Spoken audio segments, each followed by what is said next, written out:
आज मैं आपको बताने जा रहा हूँ एक ऐसे कीमती खुस्से के बारे में जिस पर खुस्सा मालिक के 7 लाख रुपए खर्च आए हैं।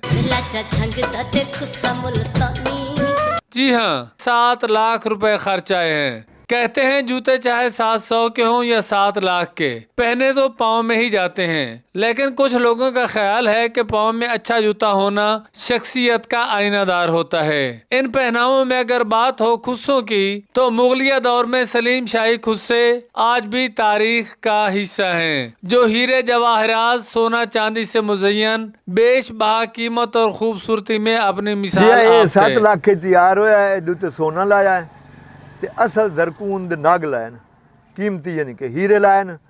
1.5 लाख से यानी कि हीरे लग गए न, 5.5 तोले सोना लगा है। इन्होंने एक खुस्से पर टाइटैनिक जहाज की तस्वीर बनाकर मुल्तान में पहले